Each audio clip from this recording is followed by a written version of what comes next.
최근 5개년 기출 경향을 살펴보도록 하겠습니다. 17회 시험부터 출제되어지고 있고요. 18, 19회로 넘어오고 있습니다. 개인적으로 예상하기는 본 장은 앞으로 더 많이 출제되어질 확률이 높다라고 저는 개인적으로 생각되어지고 있습니다. 그래서 여러분들이 이 장을 그동안 출제 별로 안 됐어가 아니라 앞으로 더 출제가 많이 늘어날 것이다 라는 생각으로 여러분들이 학습에 임해 주시면 좋을 것 같습니다.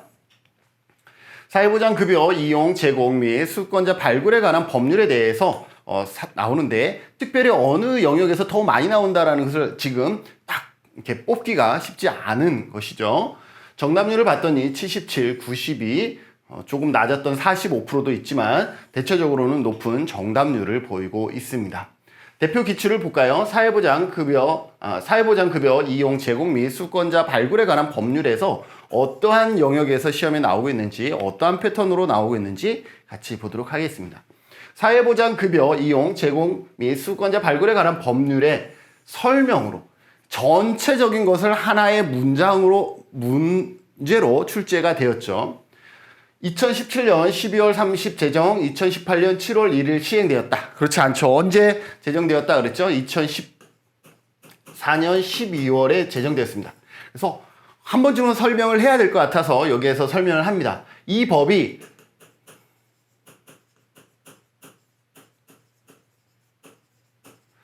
사회보장급여 이용, 급여의 이용, 제공 및 수급권자 발굴에 관한 법률이죠. 이 법이 왜 만들어졌냐? 사회보장급여법이라고 하는데 이 법이 왜 만들어졌냐면 2014년에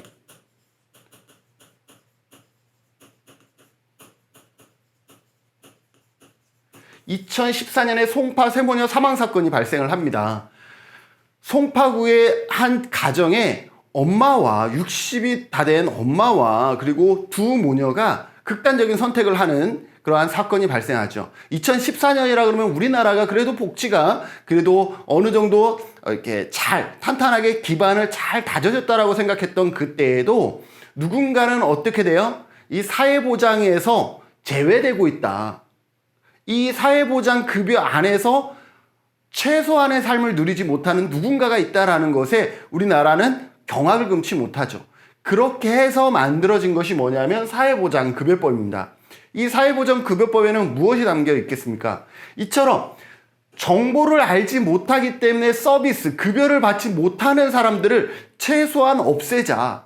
그래서 이 급여에 대한 내용들을 누구나 이 사회보장급여에 대한 내용들을 쉽게 이해하고 쉽게 신청해서 필요한 사람이라면 필요한 서비스를 받을 수 있도록 해야 된다라는 내용을 담고 있는 것이 사회보장급여법이라고 보시면 될 것 같습니다. 그래서 그러려면 어떤 내용들이 들어가겠습니까? 누군가가 이게 행정에서 해줄 수도 있지만 복지사각지대라는 것도 있죠. 여기 보면 송파 세모녀 사망사건처럼 복지사각지대죠. 행정에서 걸러줬거나 아니면 미연에 복지사각지대가 없었다 그러면 이러한 문제가 발생하지 않았겠죠. 그래서 행정에서 접근하려고 하니 뭐가 중요한 거예요? 정보 시스템. 정보 시스템에 중요하겠죠. 어떻게 하면 이분들의 정보를 갖고 와서 이분들에게 전달해 줄 것이냐. 또 하나는 뭐냐면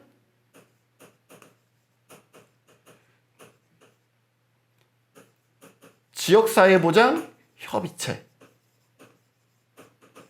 마을에 있는 사람들을 통해서 마을의 활동을 통해서 이 복지사각지대를 어떻게 하겠다라는 거예요? 예방하겠다라는 목적이 있는 거죠. 그래서 더 많은 내용들이 물론 여기에 있어요. 그리고 여기에 하나 추가가 된 게 뭐예요?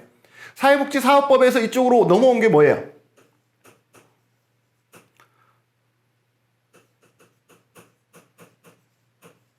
사회복지 전담 공무원. 사회복지 전담 공무원이 어디로? 사회보장급여법으로 넘어갔어요. 그래서 여기에 보면 정보 시스템에 관한 내용, 지역사회보장협의체에 관한 내용, 그리고 공무원에 관한 내용, 이러한 내용들이 여기에 핵심이다라고 보시면 될 것 같아요. 언제 만들어졌다? 송파 세모녀 사망사건 2014년에 발생했거든요. 그래서 그해 2014년 12월 사회보장급여법, 즉 사회보장급여 이용, 제공 및 수급권자 발굴,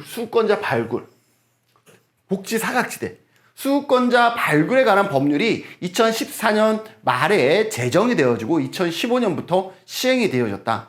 여러분들 지역사회보장협의체 언제부터 만들어지죠? 읍면동 단위 지역사회보장협의체는 2015년부터 만들어지죠. 그 근거가 뭐예요? 이 사회보장급여법에 근거한다라고 보시면 되겠습니다. 그래서 잘못됐다. 2014년이고 2015년부터 시행이 됐다라는 거죠.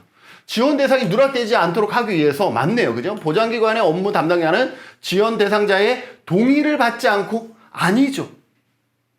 여러분들 급여를 받는 것은 다 좋다라고 생각을 하죠. 뭐 생계비 나한테 30만 원 준대. 아싸! 다 좋다라고 생각하지만 정말 다 그러냐? 이런 사람도 있어요. 생계급여를 어떠한 급여를 받음으로 인해서 자기의 더 소중한 것을 잃게 되는 경우도 있습니다. 그렇기 때문에 아무리 외형적으로 그 사람에게 도움을 준다라고 하더라도 반드시 그 사람이 뭐를 받아야 돼요? 동의를 받아야 합니다. 받아야. 그래서 받지 않아도 이제 잘못됐고요. 수급자란 사회보장급여를 받고 있는 사람이다. 맞습니다. 수급자는 받고 있는 사람, 받는 사람이고요. 우리가 수급권자라고 있습니다. 수급권자는 받을 권리가 있는 사람입니다. 자, 사회보장급여를 받을 권리가 있는 사람 누굴까요? 이퀄 모든 국민이 됩니다. 여러분들도 수급권자고 저도 수급권자입니다. 그 중에서 실제 급여 조건에 대해서 급여를 받는 사람을 뭐라 그런다? 수급자라고 합니다. 그래서 여기에는 수급자란 사회보장급여를 실제 받고 있는 이기 때문에 맞는 것이 되고요.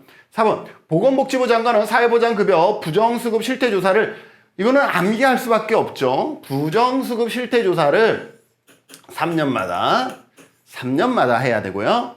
이 법에 따른 처분에 의의가 있는 수급권자는 그 처분을 받은 날로부터 이것도 암기해야 되겠죠. 대부분이 그 알고 있는 또는 처분을 받은 날로부터 90일입니다. 90일. 기억하세요? 그래서 90일. 공부를 많이 하면 30일이라는 거는 별로 없어요. 그래서 90일이라는 것을 여러분들이 알 수 있을 것입니다. 그래서 어쨌든 정확하게 맞는 것 3번만 우리가 정확히 알아도 답을 찾을 수 있는 내용이었습니다. 그래서 법률상 사회복지 전담 공무원에 관한 내용과 사회보장정보원에 관한 내용, 그리고 협의체는 안 나왔지만 협의체에 관한 내용은 지역사회복지론과 연동해서 상당히 많이 출제되어지고 있지요.